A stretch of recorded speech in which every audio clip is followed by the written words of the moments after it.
mais parce que au voir na mwasi no ndako moko mais oza ko assumer rôle no ki bo papa te basi be avant na mibali ndako mo mais mwasi mutafuta ndako mwasi sala ba course na petit exemple moko type exemple moko il y a des hommes avant na mwasi ndako moko mais pourquoi kabaki ça ba course ya ndako mobalo ebisa mwasi faut il angi sens il y a ba réalité pour tous pas solo la vérité et na basi belé pe ko vivre qui femme seule ba lingi yango na poto ça veut dire que à mon ko vana mbale comme le quoi charge mon petit fardeau moko boy pour basi belé a boya mobali a pesa ba raison oya boyele aboyela mobali pas solo la vérité on a besoin basi bazan mabe na bango mais malheureusement soko sona basi balbaka mi bala ba congolais ba mabe soko sona mi bala ba congolais o basi ba congolais baza mabe mais dans une relation la faute elle est toujours partagée ils ont une relation monté que yo on a faute à 100% ça n'existait pas à tout on a 99% même moi ça on a 1% pas solo la vérité c'est pas mal de filles ba bien rappeler téléphone ou bien na Facebook soit na Snap expliquant un peu qu'il y a coupé na ça m'a ka plus on a coupé na plus ou touchant mingi dara une fille a bien out une fille avant à Londres a bien nga ibsanga que a bien na go bien on appelle vidéo na oui ça me dérange pas tant a bien on appelle vidéo la kinga moi na ibsanga moi na o isa anniversaire na le loi 5 ans en fait moi na o mona au salaire vidéo sur l'avortement. Ton atelier vidéo on a et touchant à comment se fait-il un rendez-vous donc quoi avorter moi na Nathalie vidéo na au lobby sur l'avortement quoi avorter et ça ne se ko bon mamutu et touchant rafi wana et ça avortement on a été et donc pour elle à chaque fois tant moi na pas solo la vérité mais yé moko départ bengala papa bana ako ko tsa mibali na ndako kana même ndako wana devant bana na yi donc eloko yo bengali mobali na sima nango yo ça la même chose il y a des femmes aussi c'est des victimes faut pas solo la vérité ça dépend juste de la personne mutuye mo en menevine mais conséquence minga ba divorce et jouer mingi pina be diko ça bana pour éducation moi na ça rappelle lengi ou ti pas papa ou ti pas maman et puis ba divorce mingi ça mana mboko yo souvent to va na basi moko bo to va na mibali moko to zo tenter oyeba na papa et a plus ba bolingo ba circonstances mobali mso ko linga moi c'est pas mukanda moi c'est mso ko ko linga mobali parce que alu ka mobali pa nyanda ko moko me olingi ete pas solo la vérité na ko pesa vraiment na pourcentage té mais ko lo ko mi se ba baby sa bana bango là na za contre so yo moko de aux parents au pesa nem sous accès musicien moi na ndako deva bana basi ebi kaza musicien et que le mission na bina bana c'est parce que yo me font les portes d'entrée pas solo la vérité certaines mamans aussi kokabwana mobali amo kota mibali mwana wana bana basi amo neti yo maman kota mibali na ndako automatiquement ko jouer pe na cerveau mwana donc le qu'on a pu jouer à mingi pour apparaître belé pour moi la kabwana mobali na a kota mibali na ndako na mwana en plus au boté bana basi mwana moi ça mona maman na ngai l'homme la mona ki tonton trésor mbombo kawe pareil lui appartient l'homme la mona pas solo la vérité non la question tout n'engande ko na réponse non plutôt ko bete za ko bomate nous on est des bantous si mais ça moko ya éducation ça moko ya éducation na biso ba bantou mais malheureusement na mboko to vandi et qui soko beti mwana ceux qui mettent même à ta maîtresse à remarquer ou sur de sens social bako faire appel à l'ambile en fait pas solo la vérité avec ta fille ou avec ton fils c'est mieux que même Kobeta mais des fois ça peut arriver que au comme à niveau Kobeta mais c'est pas pour autant que yo mwana ou même papa notre niveau justice ou na niveau que papa na kota boloko pas solo la vérité Kinoa pour nanga lo albuso na mona iblan na tango azo répondre papa na quand elle bet tout à l'heure on est des bantous et des secrets à ninga famille comme malibandate mais quand je voyais Blan Nadeko s'exprimer par rapport à Papa Naïb, c'est un enfant où il a une blessure rebelle interne. Il a tellement accumulé et au bout d'un moment, il a craqué, quoi. Et malheureusement, quand il a craqué, le roi a média, maman média, ce qu'on a média. Parce que même Bissopé, ça arrive, papa n'a pas le caméra, c'est pélicioté. Au côté, on appelle papa n'a. Mais vu qu'ils ont le caméra média, tu m'as dit, bah, ils ont. Pas solo la vérité. Mansa Musique et Primus présentent le concert de l'histoire, le show de la réunification. Wenge Musica 4x4 BCBG, 25 ans après, ils seront tous là. Le 30 juin 2022 au Stade des Martyrs à Kinshasa, venez vivre le show de l'année avec les anges adorables. Wenge Musica 4x4 BCBG, Y'a Bisso Wenge. Prix 5 000 francs congolais. Ouverture des portes à 10h. Infoline 09 00 11 51 16. Une production Mansa Musique. Salut la famille, c'est bien moi Bin Affilé. Retrouvez-moi le 25 juin en Monte-Carlo. Première rue du Bois Colbert, en Villeneuve, Saint-Georges, en France. Chez Mathieu, on est ensemble. Venez savourer la bonne musique de M. Ig Ndrangheta Nostradamus. Motonio faisant le problème, mais alors. Papa, la maman, bazan le problème, alors. Tata, moi aussi, bazan le problème, mais alors. N'accueille pas nos qu'on a coûté problème. Et alors, ça va bouger, ça va péter le 25 juin en France, Quito.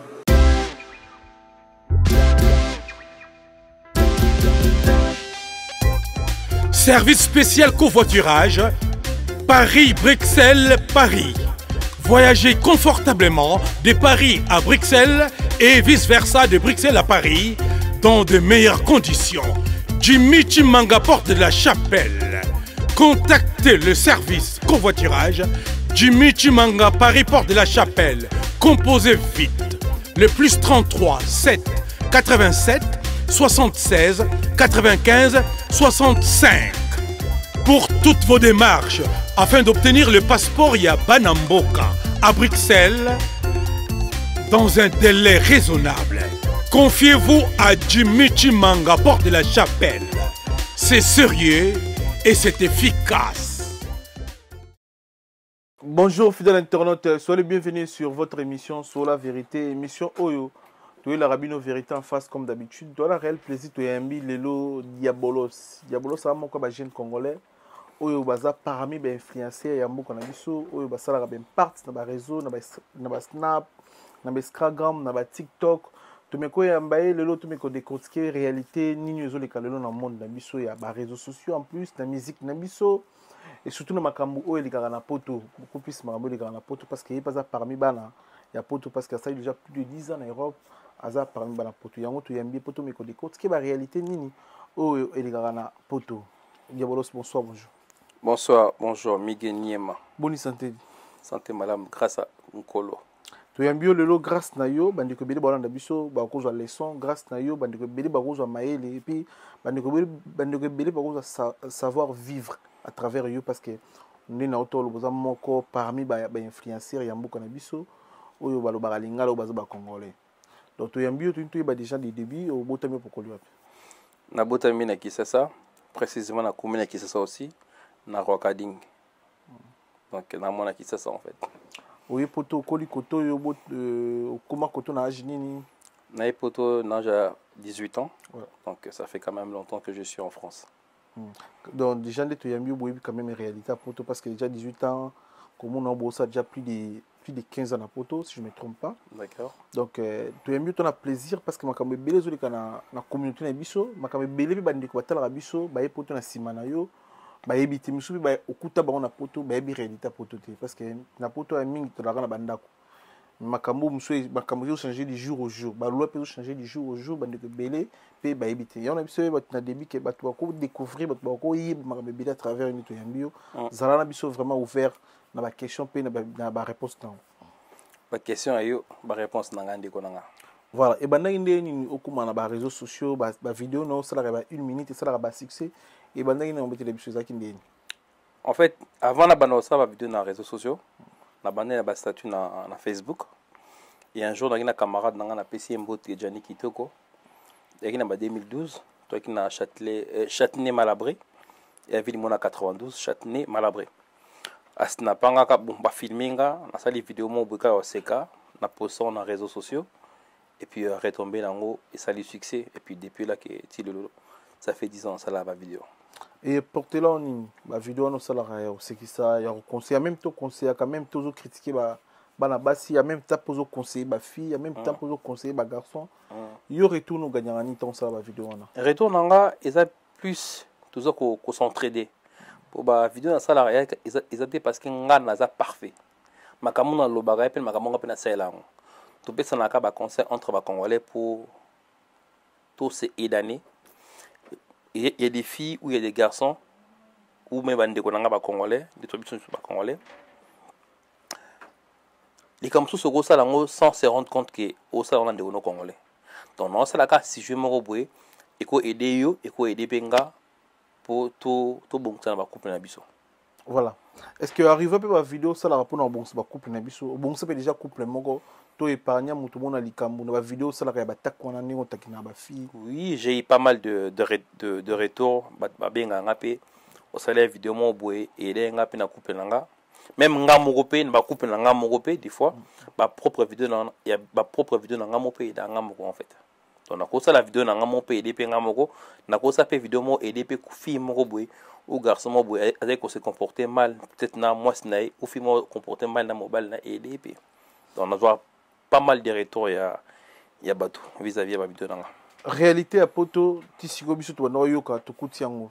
Eza facilité ko ça la vie de famille na poto ni na koloba. Eza facilité ko vanda na mwasi plus de 20 ans plus de 25 ans ndako moko. Déjà félicitations na ba parents au bord na biso c'est net moment ou ba commune na ba 25 ans va vendre ensemble. Si il s'agit même ya selon ba fête faut ça la fête.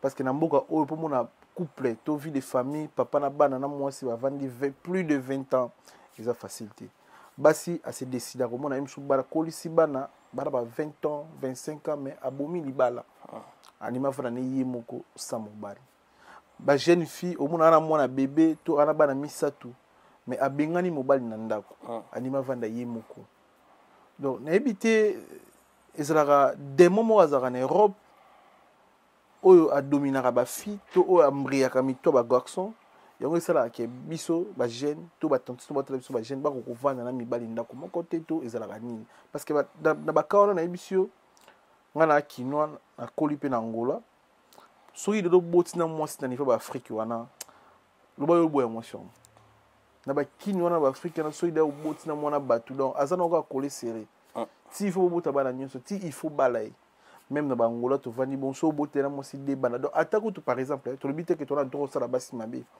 atako tu a mona ba réalité ba mbanda ba nini mais akanga mutema yemoko abono ke bunisa ba mbanda mais ana droit boyote bazaka na mo mutema na même mitema ona ya ko supporter mibali o to ko ba agro question nanga mitema no basi Afrique bazaka na yo supporter ba bêtise na ba sanité ya mobali on irait basi ya poto bazaka na moté telle c'est réalité pour mille na poto ezalaka pourquoi ba division ba séparation elo alibuso nano to na mboka mobo ya mboka social elo alibuso to na mboka social et puis na Afrique ezalaka mingi mobile mutaluka mbongo on satikala ndako okipe bana mais na mboko to vandi na mwasi na mobile to ke kayu to luka mbongo et puis biso bibale bele ba congolais to na berre na biso bandi ko na biso basi pe baza berre na bongo to banana ba erreur ya mibali ya poto ezaka neti nini selon yo o remarquant na remarquant mingi mibali ya poto erreur na bango mingi za manque ya responsabilité kova na mwasi ndako moko eza formalité te tango va na mwasi ndako moko na mwasi ndako moko obi congolais to sala berre ya moto lo bandini Congolais quand ça kovana moi ndako mo électrique oza responsable non. Okovana moi si na bana ndako mo oza irresponsable. Mandeni. Mais parce que ovana moi si ndako moko mais oza ko assumer rôle no ki bo papa te. Basi beba vana na mibali ndako mo mais moi si mutafuta ndako. Moi ça la ba course. Na petit exemple moko type. Exemple moko. Il y a des hommes avant na moi si ndako moko. Mais pourquoi kabaki ça ba course ya ndako. Mobile oyebisa moi faut-il en sens. Ah, il y a ba réalité pour tous. Mais mobile wa mutuka na ye. A préférer même ma kangu na kata mutuka na ye. Mais moi si ne maman bana na toi qui tire même ba ça ba course. Il faut acheter licence. Mituke belé tout monde na poto ya mibali basi ba matate. Même bana ba matate. Moi surtout on vivre na mobile mobile. Mutuka tout sommes entre ngana yo. Net moi c'est pas baxer qui bon. Mais ye mutuka na ye, et plus pour na camarade, pour na makango. Eza quand même moi bilo mais ça la paix que moi ça retourne. On vivre na mutu mo mais mutuka ça ngana yo wa mobile nanga. Comment c'est fait il faut na matana mutuka, tout ça ba course ndako na biso, il faut ngatu l'essence. Deuxième truc pour na basi, et na basi belé pe ko vivre qui femme seule. Ba lingi yango na poto. C'est-à-dire que à mon avis, na mbale comme le roi charge mon fardeau morobwe. Pour basse belle à boya mobali. A pe ça ba raison oya boile a boela mobali. Mais yé moko dépa bengana mobali makambo azo sala. Donc même comportement na mobali wa bengani. A pe ça ba raison na ye. Na bengana mobali pour na kindumba. Na bengana papa ba nanga pour asala ke loko morote. Mais yé moko dépa bengala papa bana ako ko tsa mibali na ndako kana même ndako wana devant bana na yi. Donc eloko yo bengali mobali na sima nango yo ça la même chose. Il y a des femmes aussi c'est des victimes. Faut te ba ko reconnaître ma benabiso. Souvent on a du mal à reconnaître ma benabiso. Mibali tout ba victime, basnus ba victime. Pour ba le pourquoi du comment ba séparation ba o kaka le tout ya mutu mon côté. Biso mibali tout ça ma benabiso. Mais malheureusement, ce qu'on a basi balbaka mi bala ba congolais ba mabe. Ce qu'on a mi bala ba congolais o basi ba congolais baza mabe. Mais dans une relation, la faute elle est toujours partagée. Ils ont une relation monté que yo on a faute à 100%, ça n'existait pas. À tout on a 99%, même moi ça on a 1% payé mabe. Mais il faut ba au moins à chaque fois que tu te sépares avec une personne, il faut ça la remise, examen de conscience. Et bien, le pourquoi du comment la caboyena moi snanga. Mais ming tout ça là en côté. Tu peux ça ka faute na moninga. Donc tant que yo ça là examen des consciences, il y a séparation les pourquoi caboyena moi snanga. Et ah place au na autant mon ma bien a changé. Si on a ça là ba vidéo non mon arrive à ba pesa ko ba sujet par exemple ba fille avant ni bo avec le pe diabolo si tala kutu lobela pe mibali pona boy tala mobali na zaki ni ba histoire quand même mso et arrive un peu comme il a rayo to mibali pe apesa ko ba histoire ba fille to ba vie familiale. Oui si hein. Laisse-moi comme il a ba histoire puis vite fait ton ko. Ici bah j'ai pas mal de filles ba robé en na téléphone, robé na Facebook soit na Snap. Expliquant après qu'il y a coupé na ça m'a ka plus on a coupé na plus et tout changa mingi dara une fille bien out une fille avant à Londres abinga ibisanga que abinga abi na go on appelle vidéo na oui ça me dérange pas tant abinga appelle vidéo la kinga moi na ibisanga moi na o isa anniversaire na le ko 5 ans en fait moi na o mona au salaire vidéo moi sur l'avortement. Ton atelier vidéo on a et touchant à comment se fait-il un rendez-vous donc quoi avorter moi na atelier vidéo na au lobby sur l'avortement quoi avorter et ça ne se dit qu'au bon moment et touchant rafi wana et à ça avortement on a été et donc pour elle à chaque fois tant à moi aller là parce que le bar sur la vidéo à diabolo c'était il aime ça l'avortement que moi nanga et ngazala vivante donc c'est un truc et ça m'a beaucoup touché. Qui m'a bingo et l'accepté na moi na c'est grâce à ma vidéo non que moi na longola razemina été c'est parmi bato ba binga na mokili depuis na bano sa ba vidéo ça eloko et touchant mingi en tema. Voilà na réalité le lo to vendre la non ba divorce parce que ça y moko ba CG émission na biso le lo conséquence à divorce ça ni na poto de l'autre monde a bana biso mususu bana ba congolais mususu mon na âge à 15 ans te ka diamba mon na âge à 15 ans azana respecté to goloba mususu mon na âge à 15 ans 14 ans ba do bima dena mibali mususu mon na âge à 15 ans à 14 ans kutu mon a déjà boti. Est-ce que ils avaient fait un divorce, tout conséquence à divorce dans poto ils allaient nini au expliquer les choses. En fait que moi na ko bota na 15 ans ça n'a rien à voir avec divorce mes parents. Il y a des banam sous babota papa et maman sont toujours ensemble. Ça dépend juste de la personne. Moutouye mo en vine. Mais conséquence minga ba divorce et jouer mingi pina be diko ça bana. Pour éducation moi na ils rappellent lengi et outi pas papa et outi pas maman. Et puis, le divorce, ça, yo.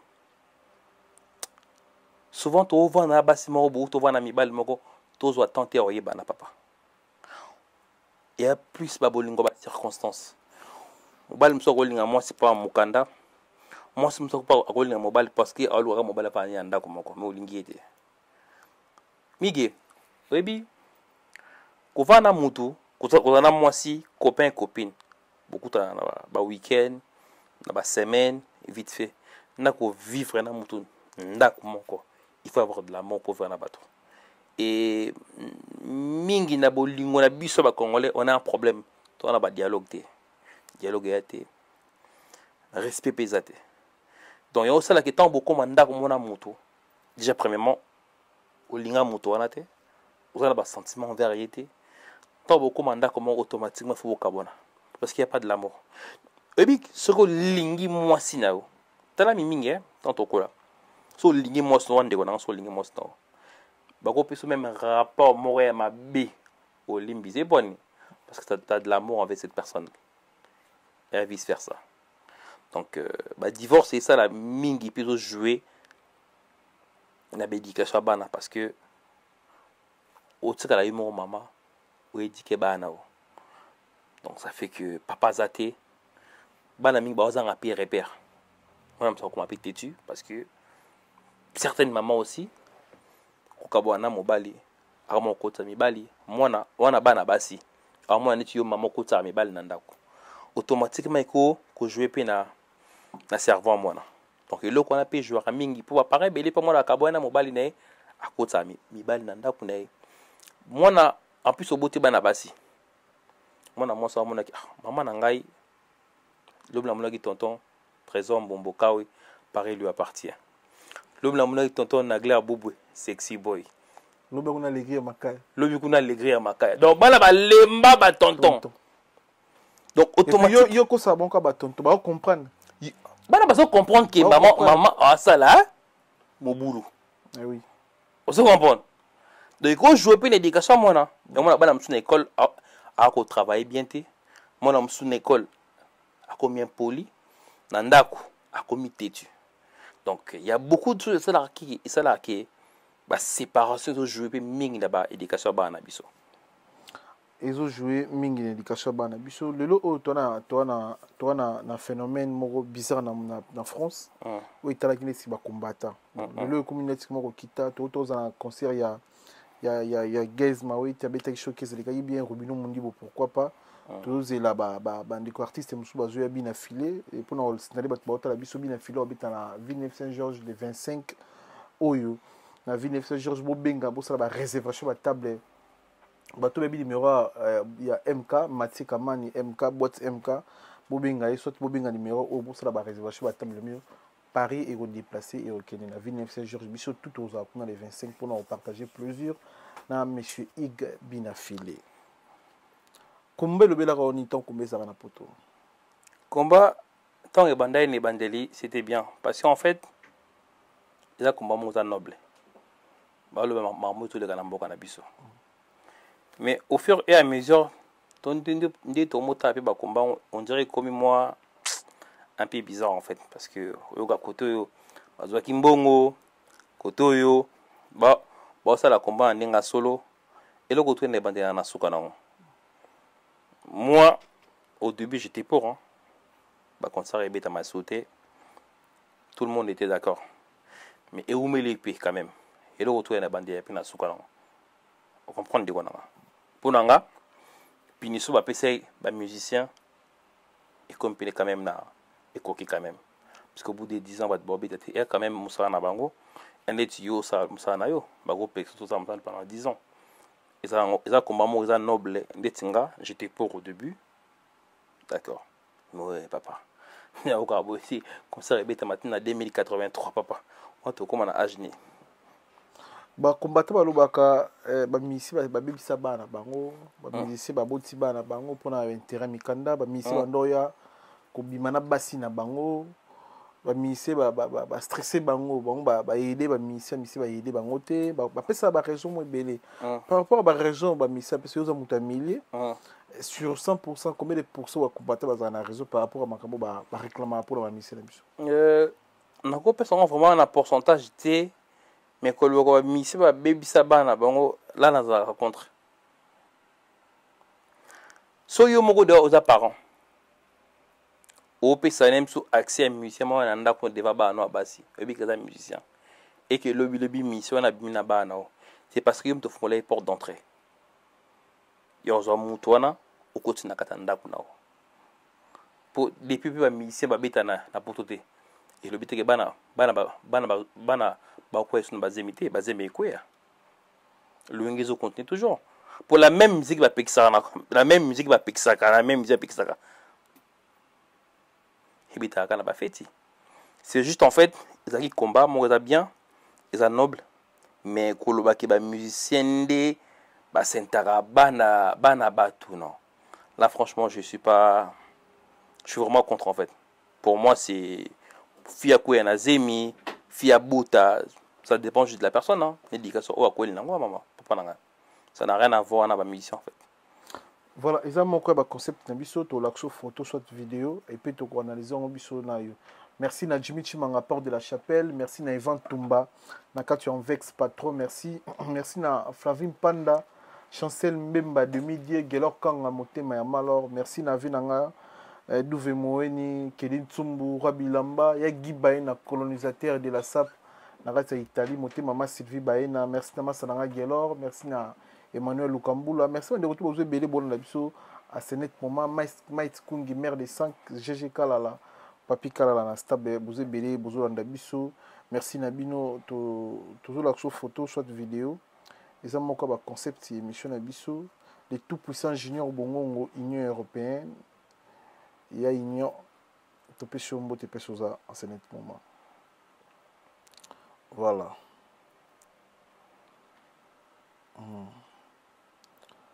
Et l'émission là moi boy ma photo et ça là vraiment bien. Bon, to la photo yo et ça concept émission na biso. Ba pata la biso ba beza moko ba concept émission na biso. To cheli yo photo. C'est la fille il a fait rigoler. Ozias. Notre sœur.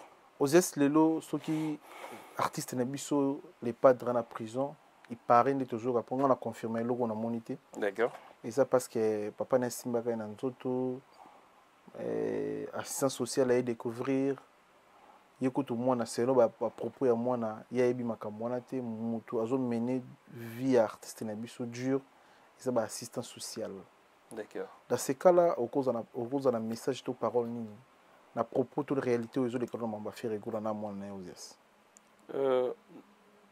À propos de Zolika, c'est une fille. À ça, on a fait rigoler. Tu sais que nous, on est des bantous, papa Nanga, toi, bantou. Pour la biso, bon, naza ko toléré te ko beta bana. Mais nous, on est des bantous, papa. Biso kolibongo. Papa ko beta aussi sali bêtise. Mais c'est pas pour autant que yo mwana et que même papa na oti na kata boloko. Ko beta je condamne. On a trop beta mwana te. Mais nous, on est des bantous. Ngana kolibongo to kolibongo yo kolibongo na kolibongo. Ko beta za normal pour nous les bantous. Mais après batu poto bon on a évité. Après on a évité parce que sokotali biso ba o to botami na Afrique. D'accord. Biso ba o to botami na Congo. Bana o ba botami na Congo, surtout zongi même na source. Baza bien éduqué par rapport à bana ba botami a. tolukaka éducation pa ya bana tolukaka te bana bakende vie beba tomona ko mosala kindumba tomona vie beba valage biso tout kobeta ou pas tolukaka mwana azanga na toiture. D'accord. Parce que loi wana eza ya mindeli est-ce que ezosunga biso na bana tokobota na mboko?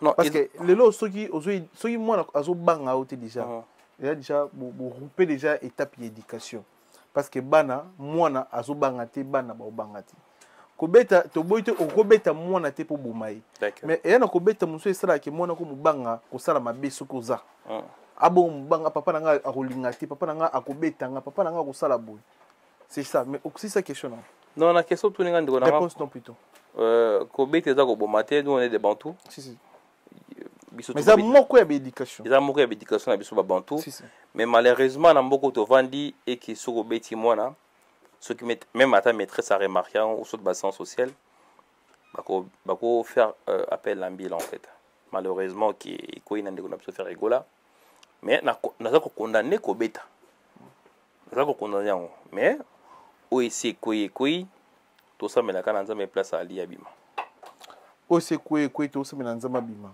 lelo o ba assistance sociale ya bana bazo sunga biso lelo ezaki msusu botikele na aksambata biso tobota mais lelo ba longoli na gifle on a trop giflé même pas moi na yo est-ce que y a une question na ngeze moi est-ce que bazo sunga biso na bana na biso pour l'éducation na bango lelo tout ça clair tout ça vraiment clair so qui na kini bon habité msu kino ne to ga ebe ba bi changer bon ndimité ba koto msu c'est ça na bien ba famille msu pe bazana bango bien na bana bango pour mona mwana ya 18 ans ya mwana mwasi na kisasa akota boîte to kota bar lo ba msu papa kufa fa na papa koko na habité mwana mwasi na biso ko ba bango akola masina eza communément reculé mais oza singa même mwana mobali to na komela ko kende bar mbala liboso na beta 3 jours na damarate mère na nga betanga na la para barata 2 ans na zeli na kola nan pour na beta maka ça 3 jours na damete ezaki punition mais awa surtout que ba soirée okuta na bana ba 15 ans 14 ans na soirée donc toujours n'habiter be bana na bisongo éducation est différent bana ba fille kin o bana ba 18 ans 16 ans 14 ans na o bazara awa une grande partie bana na biso kin baza bien éduqué par rapport à bana baza ah ouais 18 ans 14 ans. Non, après éducation ça dépend juste de la famille de konanga. Et des filles aussi c'est pas parce qu'ils coquent des boîtes et le but que moi na baby. Il y a des filles qui na boîte matanga ba classe tout le monde même bana même mindele bango moko. Au moins na mindele ba ki na ba boîte ba sa musaka. C'est pas pour autant que batanga ba classe na bango té. Tout ça dépend juste de l'éducation à moto. Moi na ko ne pe boîte de nuit mais dans la université hein. Mais malheureusement toi na mboka mo OK on a droit beta banate on est obligé à se soumettre à la baloi mboko en fait. Est-ce que tu as éduqué bana na mboko pe sans ko beta ba sa bien éduqué? Est-ce que ça peut la famille ba éduquer bana na bona mboko sans ko beta ba bien éduqué? Ko beta za solution té. Ezaka ko so na mo na dialogue en fait. Quand tu sais comment parler avec ta fille ou avec ton fils et les canons de connaissance, c'est pas parce que beti mo na nao qui est ndio yokayo. Même maloba des fois ça passe mieux que même kobeta en fait pour n'engager bon en fait des fois parler avec ta fille ou avec ton fils c'est mieux que même kobeta mais des fois ça peut arriver que comme à niveau kobeta mais c'est pas pour autant que yo mwana ou même papa notre na niveau justice ou na niveau que papa na kota boloko. Stratégiquement, faire ici à Nzemboulelo, Nzemounae à Rumba Trap, félicitations à l'artiste. Rumba Trap, Nzemou qui toko bien clippé. Ni toko aider artiste le roi Zana Boloko. Selon yo, selon vision. On a toko aider artiste, c'est ça que to somba, dans la plateforme tout et bizarre et téléchargement, to partageant en fait. Auto aider c'est ça en fait. Parce qu'il y a ça il y a moussa né, biso to ba mélomane, to somba dans la plateforme. Kotala komaté ba nombre de views c'est tout en fait ndeto causer na yo Blan Mosaka on a Blanchard Mosaka a intégré quartier latin après ça va ko sa émission n'habiter so ezali ko finga soit ko loba vérité soit ko kitisa papa na ye soit abando sala ngo pa convaincre motema kofi soit Kofi Olomide muta tindaki dénigrer nos papa na yo avant na rikité na quartier latin. Par là toujours comprendre tout. Je vais bien noter tout ko juger. Mais Lelo n'a confirmé que a répété Lelo na quartier latin. Blan Moussaka, mona Moussaka. Après avoir que ça une émission na sala qui contre papa na. Et tant qu'un Kinois congolais ozo kanisa nini na makamutu n'expliquer quand il y a Blan Moussaka. On a peut-être la émission leti business wa Kinois. Pour n'angelo albuso na mona Blan na tango azo répondre papa na. Quand elle est tout à l'heure, on est des bantous. Et des secrets à une famille comme Malibandate. Mais quand je voyais Blan s'exprimer par rapport à Papa Naïb, c'est un enfant où il a une blessure rebelle interne. Il a tellement accumulé et au bout d'un moment il a craqué quoi. Et malheureusement, quand il a craqué, le roi a monté à média, maman média sur à média. Parce que même Bissopé, ça arrive, papa n'a pas le camion pour se féliciter.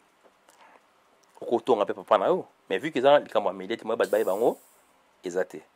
Mais c'est un enfant qui, quand on entend les Blan à Moussaka, il a beaucoup souffert en fait. Il avait tellement de choses à namouté manaï.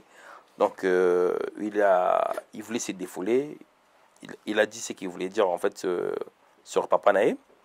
Mais après qu'on ne connaît pas Kofi, c'est pas la première fois qu'il n'est pas Kofi. Il était déjà chez Kofi Olomide. Peut-être il est retourné chez Kofi. Je ne pense pas que Asalaki Ango pour accueillir pas Kofi. Je ne pense pas. Voilà. Ezaki juste question de tout niveau pour tout yeba. Le cola toujours na plateau na biso. Tout na souke émission na biso. Conseil nyoko conseil bandiko balanda yo. Na ningo conseil ba pour yo conseil rato. Mais on dirait voix au conseil à battu yango lobela tu vois na deux fois. Ouais. Na lingasko utiliser voix non ya scène pour on a bien encore artiste, on a quoi artiste, on a quoi tous artistes, on a maintenant on a na dona katanzo tout. Au conseil ba fille. Ma fille quand je parle des filles, je prends en général génération 18 ans matin et pour conseiller ba garçon après tout clôture émission.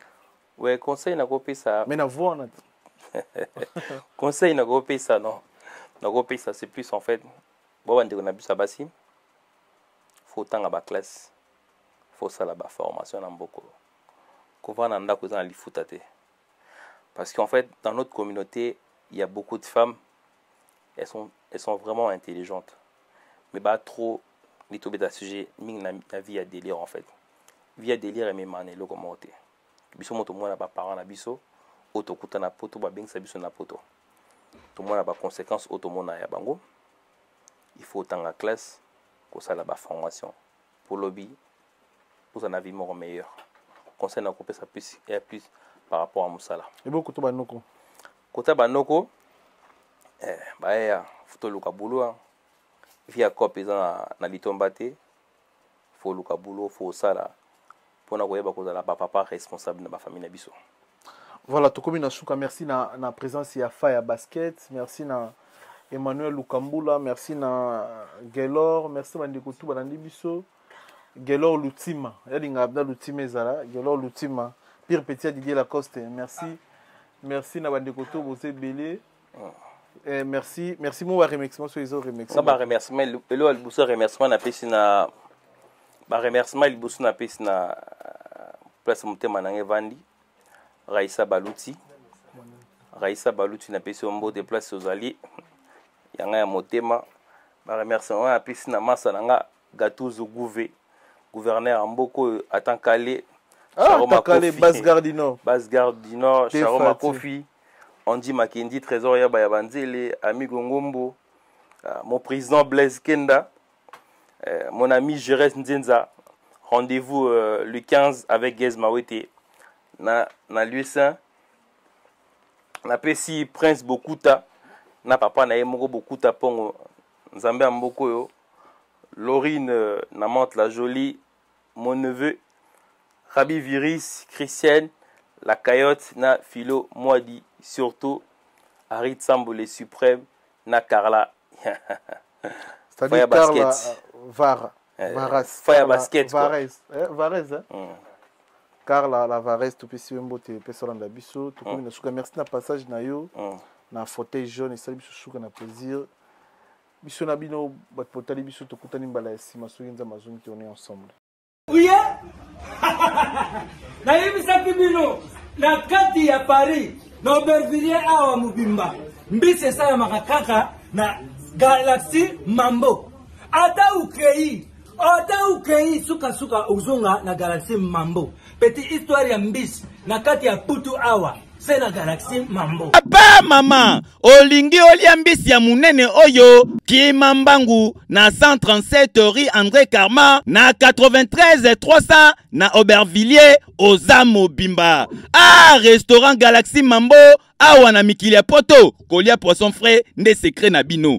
Tala poisson tala nde babimisi yango tande banyengeli ya matungulu kitoko yo wapi ekei saveur savonnier Savigne.